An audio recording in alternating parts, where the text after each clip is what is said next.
Assistant executive officer جو زمانے میں اسسٹنٹ کمشنر کے طور پر بلوچستان میں اپوائنٹ ہو رہے تھے، کام کیا ہم نے اور خدمات کو انجام دیا. ہم سب کو اس فکری دائرے سے اور اس ذہنی غلامی سے باہر آنے کی ضرورت ہے. یہ تبارک و تعالیٰ نے اگر رزق کے 10 حصے کیے ہیں تو 9 حصے تجارت میں کیے ہیں. لیکن ایک کمیونٹی جو اس وقت پوری دنیا میں بڑے بڑے بزنسز کو ہولڈ کر رہی ہے وہ گجراتی لوگ ہیں. انڈیا کا ایک صوبہ ہے گجرات. اس وقت دنیا میں جتنی بڑی بزنس کمیونٹیز کو آپ جا کر دیکھیں گے، مثلا ہمارے ہاں خوجے ہیں، بوری ہیں، میمن ہیں، ان سب کی جو لائنیج ہے وہ گجرات میں جا کر ملتی ہے. اور آپ جانتے ہیں کہ اس وقت پاکستان میں بھی جو بڑا بزنس ہے وہ تقریباً انہی افراد کی. اچھا، آپ اس سے باہر نکل جائیں اور امریکہ، یوروپ، پھر حتی افریقہ اور دیگر ایشیا کے ممالک میں جائیں گے تو آپ دیکھیں گے کہ سارے بڑے بڑے بزنسز کے اوپر عام طور پر جو لوگ موجود ہیں وہ یہی گجرات کے لوگ ہیں. اب ان کی جو سوشل سٹرکچر ہے وہ ایسا ہے کہ یہ نوکری کو غلامی کے اور حقارت کی نظر سے دیکھتے ہیں، لیکن ایک چھوٹا سا کام کرنے والے شخص کو بھی عزت کی نگاہ سے دیکھتے ہیں. السلام علیکم ناظرین، آپ دیکھ رہے ہیں WTV میں ہوں وجاہت علی. آج ہم ایک ایسی شخصیت سے آپ کی ملاقات کروائیں گے جن کی خواب ہوتا ہے پاکستان کے اندر تمام نوجوانوں کا، پڑھے لکھے پوسٹ گریجویٹ جو نوجوان ہوتے ہیں ان کا یہ خواب ہوتا ہے کہ وہ پڑھ لکھنے کے بعد ڈاکٹر، ایون ڈاکٹرز اور انجینئرز بننے کے بعد بھی وہ CSS کرتے ہیں، سول سروسز کی طرف آتے ہیں. ایک ایسے ہی عالم دین ہمارے ساتھ موجود ہیں جس نے CSS کرنے کے بعد، سول سروسز جوائن کرنے کے بعد، جاب کو ریزائن کرنے کے بعد عالم بن گئے ہیں.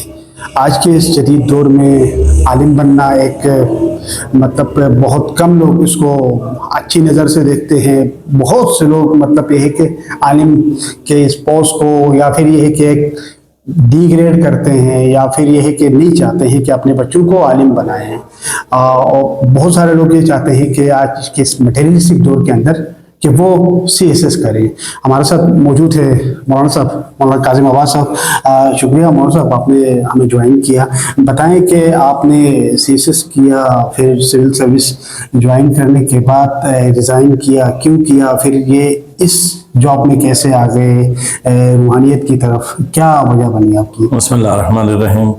جا صاحب، سب سے پہلے تو میں آپ کا ممنون و مشکور ہوں کہ آپ نے بہرحال ایک موقع فراہم کیا. اس وسیلے سے ہو سکتا ہے کہ ہمارے نوجوانوں تک کوئی بات اور کوئی میسج پہنچ سکے.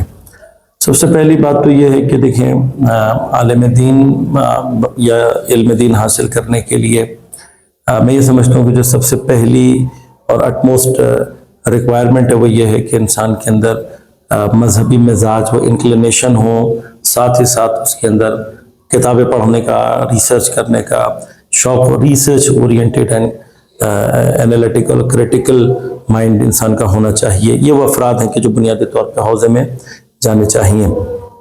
حوزہ یقیناً ایک ایسی سپریم جگہ ہے اور ایک ایسی بہترین مادر علمی ہے کہ جو طول تاریخ میں یقیناً بہترین افراد کو دنیا کے حوالے کر چکی ہے اور کر رہی ہے. شاید یعنی میں اپنی تمام تر جو بھی حیثیت ہے اس کے باوجود یہ سمجھتا ہوں کہ اس لائنیج میں مجھ جیسے تو شاید بہت ہی ادنا سے ایک طالب علم ہے، اس سے زیادہ ہماری کوئی حیثیت نہیں ہے.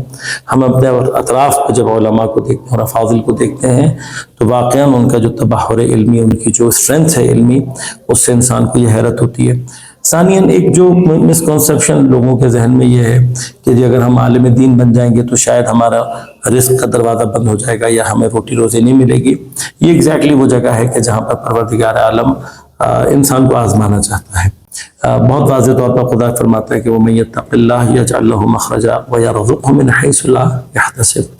کہ جو کوئی بھی تقوی الہی کو اختیار کرتا ہے اس کے لیے راستے خدا خود بناتا ہے اور اس کو اس جگہ سے لا کر رزق دیتا ہے کہ جس کا اس نے کبھی سوچا بھی نہ ہو.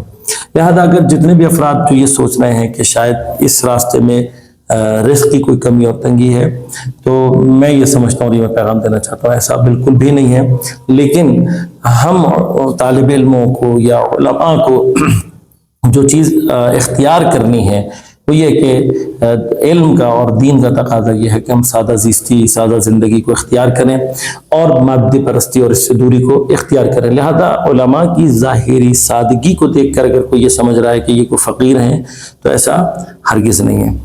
ثانیاً جو ہمارے ہاں مطلب CSS کے حوالے سے یا PCS کے حوالے سے مجھے خدا نے توفیق دی، میں نے PCS کلیئر کیا، پھر یقیناً ایک جگہ ایسی ہے اور ہم یقیناً یہ چاہتے ہیں کہ ہمارے قابل لوگ آئیں اور آ کر ایسی جگہوں پر پہنچیں، لیکن آیا یہ الٹیمیٹ گول ہے، یہ الٹیمیٹ انسان کی زندگی کا ہدف ہے؟ تو ایسا نہیں ہے۔ لہذا ہم میں سے جتنے بھی افراد کے جو یہ سمجھتے ہیں کہ ان کے اندر مذہب کی جانب، عام طور پر ہم دیکھتے ہیں ایک بڑی تعداد ہے لوگوں کی جو مذہب کے بارے میں جاننا چاہتے ہیں، پڑھنا چاہتے ہیں، لیکن متاسفانہ اب یہ خواہش ان کی بعض اوقات بہت دیر میں سامنے آتی ہے، جب وہ ساری دنیاوی کام کر کے فارغ ہو چکتے ہیں تو بالآخر وہ ایک اندر سے جو ان کی فطری طور پر ایک خواہش ہوتی ہے وہ باہر آتی ہے، لیکن اکثر اس وقت تک دیر ہو چکی ہوتی ہے۔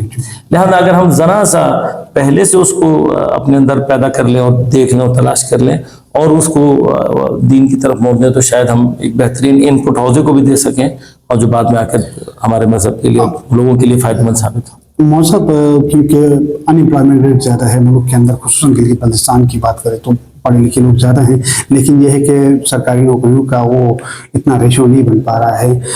ماسٹر کیا ہوا لڑکا بھی جا کے گریڈ 1 کے لیے اپلائی کرتا ہے۔ اس پہ اس بیہیویئر چینج کو آپ کیا سمجھتے ہیں کہ کس طریقے سے ہمارے جو پڑھے لکھے طبقہ ہے اس کو کس طرف جانا چاہیے، ان کا آئیڈیل کیا ہونا چاہیے؟ یہ تو آپ نے اس بات کی طرف اشارہ کیا جو کہ یہاں پہ گزشتہ کچھ سالوں کا آنے کے بعد میرے لیے بھی ایک درد دل بن چکا تھا اور میں بار بار اس کا اظہار بھی کرتا ہوں۔ بنیادی طور پہ ہمیں افکار کو اور اورینٹیشنز کو تبدیل کرنے کی ضرورت ہے۔ ہمارے نوجوانوں کو ہی نہیں، اس وقت ضروری ہے ہمارے اس پورے معاشرے کو۔ دیکھیں، نوجوان اس معاشرے کا ایک حصہ ہیں، ہمارے ماں باپ کو، ہمارے ہاں خواتین کو، ہمارے ہاں اساتید کو۔ واضح سی بات ہے، دیکھیں گورنمنٹ جابز جو ہیں they are not meant to provide employment to everybody۔ Government کا یہ کام ہے، گورنمنٹ جابز کا یہ ہدف ہوتا ہے۔ بیسیکلی گورنمنٹ جو ہوتی ہے وہ ایک سروس پرووائڈ کر رہی ہوتی ہے اور سروس پرووائڈ کرنے کے لیے اس کو کچھ افراد چاہیے ہوتے ہیں کہ جن کو وہ ایز اے پبلک سرونٹ لیتی ہے اور ان کا کام یہ ہوتا ہے کہ وہ گورنمنٹ کی جانب سے خدمات کو انجام دیں۔ It's not more than that. اب جو اصل بات ہے وہ یہ ہے کہ کوئی بھی معاشرہ جو بنیادی طور پر استحکام پاتا ہے وہ اس کی بزنس اورینٹیشن سے ہے۔ ہم فار ایگزامپل بعض کمیونٹیز کو اگر مثال کے طور پہ لیں تو دنیا میں بہت ساری کمیونٹیز ہیں، یہ ایگزیکٹلی وہی چیز ہے جو دین ہم سے چاہتا ہے۔ یعنی آپ دیکھیں کہ پیغمبر نوکری کرنے والے کو نہیں کہہ رہے کہ یہ خدا کا دوست ہے، جو کاسب ہے یعنی جو کمانے والا ہے، فرمایا القاسب حبیب اللہ۔ کاسب سے مراد کسب یعنی تجارت کرنے والا، دکان پہ بیٹھنے والا، کہا کہ یہ کیا ہے؟ یہ اللہ کا دوست ہے۔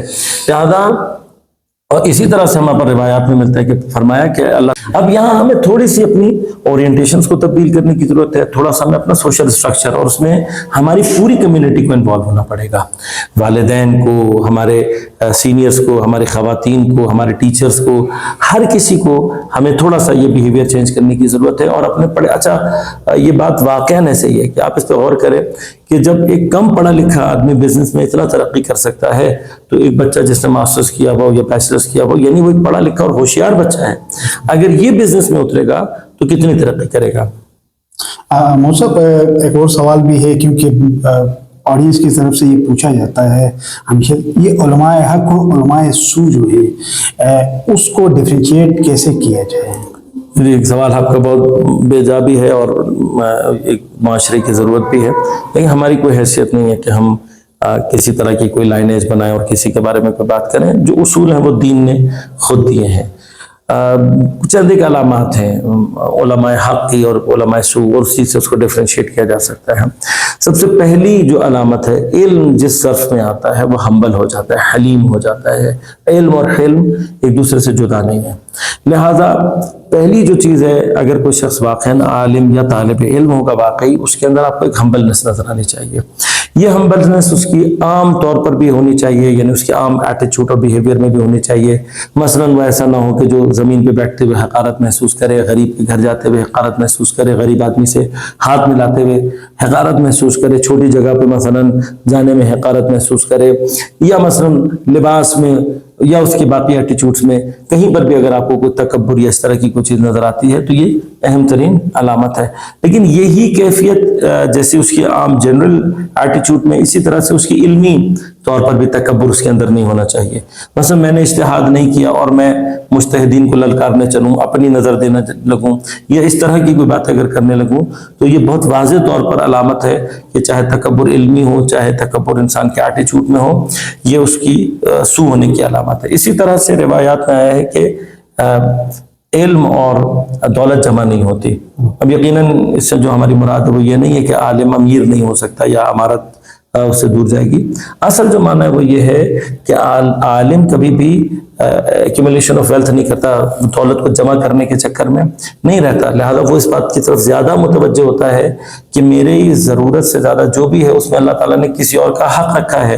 فی اموالہم حق معلوم للسائل والمحروم. میں عام آدمی کو تو سمجھا رہا ہوں لیکن ایک عالم ہونے کی حیثیت سے خود دولت کو جمع کر رہا ہوں. یہ خود بیہیویئر بتا دیتا ہے کہ یہ علماء حق میں سے، یہ علماء سو میں سے. موسیٰ کیا پیغام دیتے ہیں نوجوانوں کو، خصوصاً پڑھے لکھے نوجوانوں کو، ترقی کے لیے، اس ملک کے اس علاقے کی ترقی کے لیے اور امن کے لیے آپ کے کیا پیغام ہیں؟ آج پیغام تو میں خاص طور پہ اپنے یہاں، اگر آپ گلگت بلتستان کہیں گے لیکن یہ صرف گلگت بلتستان کے لیے نہیں ہے، بطور عمومی تمام یوتھ کے لیے ہے. خدا کے لیے اپنے اندر بیہیویئرل چینج پیدا کریں. اگر آپ اپنے زمانے کے امام کے سپاہی بننا چاہتے ہیں، آپ اپنے زمانے کے امام الدین کی خدمت کرنا چاہتے ہیں، ان چیزوں کو سمجھنے کی کوشش کریں. آپ خدا کو بھی پہچانتے ہیں، آپ قرآن سے بھی واقف ہیں، آپ کربلا سے بھی واقف ہیں، اور آپ کے پاس اتنی اپرچونٹیز اور اتنا پوٹینشیل موجود ہے، اس کے باوجود بھی اگر آپ اپنے آپ کو تبدیل نہ کر سکیں اور اپنے اندر وہ حرکت پیدا نہ کر سکیں جو آپ کو کمال اور حق کی طرف لے کر جائے، امام کی طرف لے کر جائے، تو قیامت کے دن ہم اور آپ سے سب سے زیادہ سوال کیا جائے گا. وہ آدمی جو دین کو نہ جانتا ہو، جو حق کو نہ جانتا ہو، اس سے سوال کم ہوگا. ہم جانتے بھی ہیں، ہمیں اللہ تعالیٰ نے اپرچونٹیز بھی دی ہیں، ہمارے اندر پوٹینشیل بھی موجود ہے، لیکن ہم ان تمام باتوں کے باوجود ایک حماقت اور ایک غلامی کے چکر میں پھنسے رہے تو پھر ہم سے زیادہ قیامت کے دن افسوس کرنے والا کوئی نہیں ہوگا. یقیناً مولانا صاحب کو آپ نے سنا، اپنے فیڈ بیک سے ضرور آگاہ کیجیے گا. مجھے دیجیے گا اجازت. اللہ حافظ.